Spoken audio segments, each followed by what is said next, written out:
So Christmas is over, Happy New Year, but something has been bothering me lately. I'm gonna be honest with y'all, I spent most of my jolly holiday gaming sessions on Fortnite, really enjoying what that game had to offer with its own Christmas event, way more than Modern Warfare 2's. Like, look. We boot up the game, press our start button, and we're immediately welcomed into a beautiful new Christmas lobby screen and Christmas beats. One tab over and we have ourselves the annual Christmas Lodge full of presents and secrets. Make sure you collect the hidden pizza for daily bonus XP. And speaking of XP, why don't y'all come sit around the campfire in-game while you grab yourself a cup of joe in the real world? I mean, come on, it's free AFK XP, baby. Meanwhile, in Modern Warfare 2, we boot up our game and press start to find ourselves in the same looking lobby screen since the beta. Well, this is the mode select screen, so let's select the mode to be fair and, yeah, neither the playlist select nor the lobby screen are decorated. Oh wait, what is that? Is that the naughty list playlist I saw?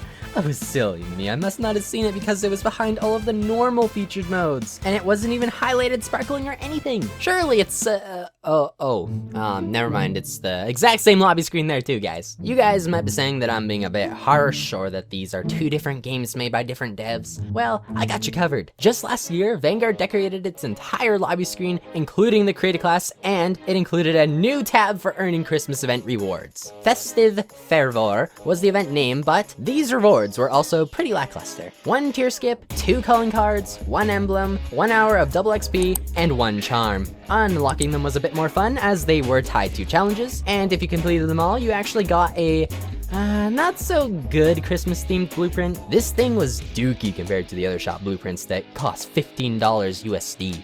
That aside, what really shined and made last year's event memorable was the Elf Team 6 hunting and the rogue AI-controlled Krampus mob out to rip off any camping plebs' arms and head as punishment for their cowardly playstyle. Krampus was a little controversial, but all fun and games in the end. Even the previous MW19 had a Christmas game mode called Snowball Fight on its reskinned Christmas Docks map. By far, that was my favorite Christmas mode, but Modern Warfare 2 had none of that, unless you want to count those hidden away shop gift boxes that included 8 free rewards. Well, only really 6 because the Christmas Jeep and the music were only available in the modes outside of Modern Warfare 2's 6v6 like Warzone and DMZ, the free-to-play modes. The only Jeep I got to see in 6v6 was this one.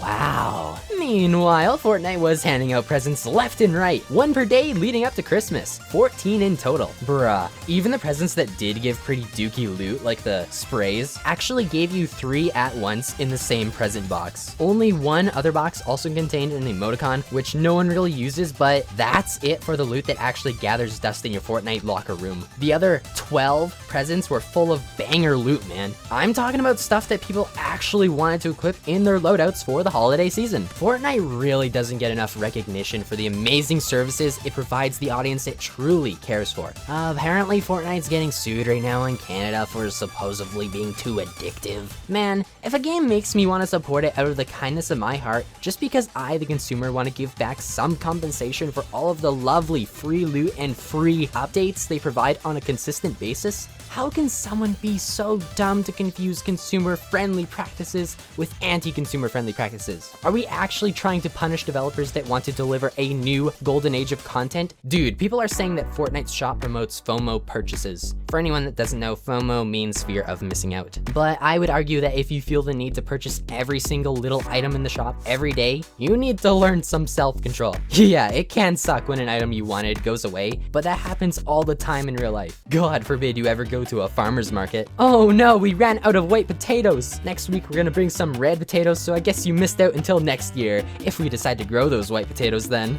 I guess we deserve to get sued because you had to make a choice within a day to spend your money. Boy, Modern Warfare 2 is doing the same thing, except they aren't even letting you participate without an entry fee. Even with the $90 Canadian entry fee, you still have to pay just as much as Fortnite cosmetics, if not more, for even less content. See this $27 Claws Tracer pack? COD is primarily a first-person shooter. You only see your gloves and wrists. These guns?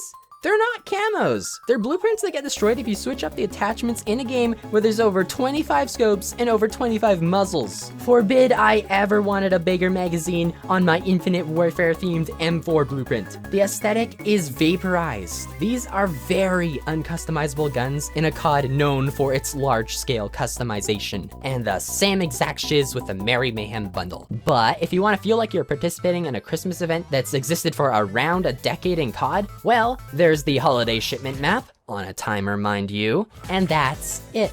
Unless you want to spend almost half of your game's cost again, there's not much else this event has to offer. However, Fortnite's free loot consists of multiple camos you can apply to all of your guns and vehicles. And there's some banger Christmas tracks that I'll play for you guys right now.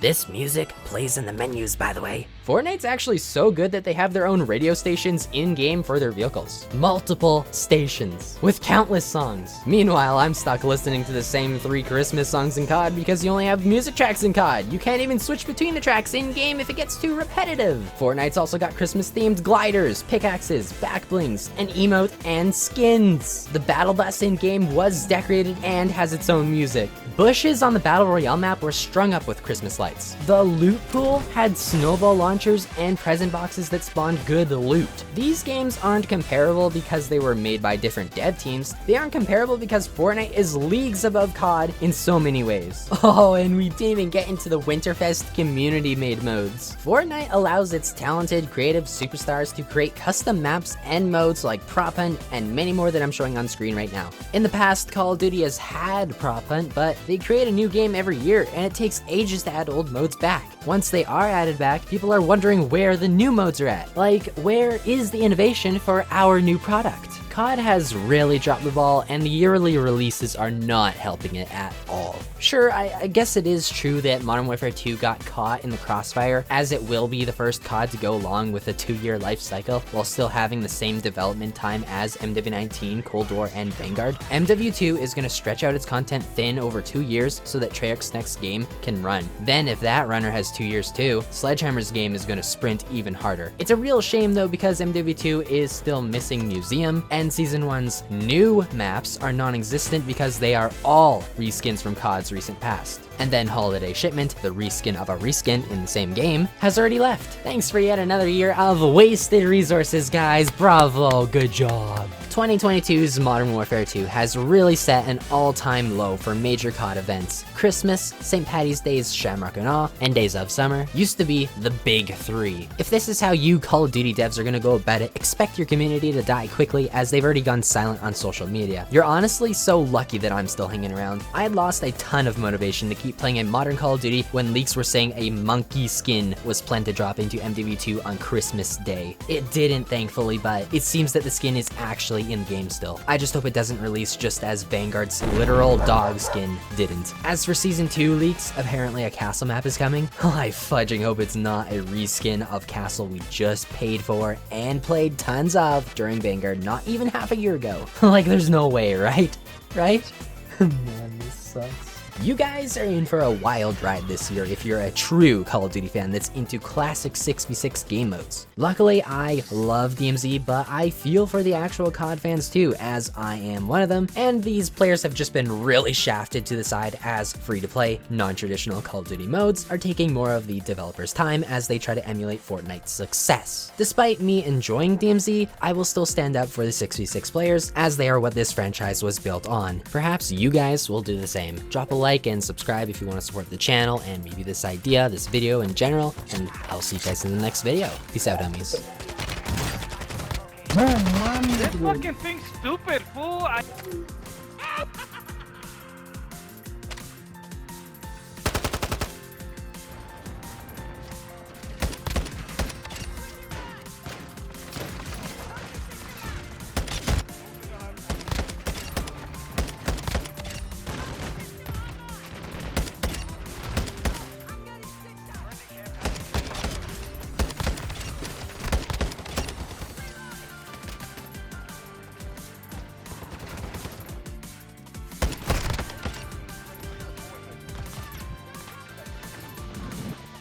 What the fuck just happened? Well.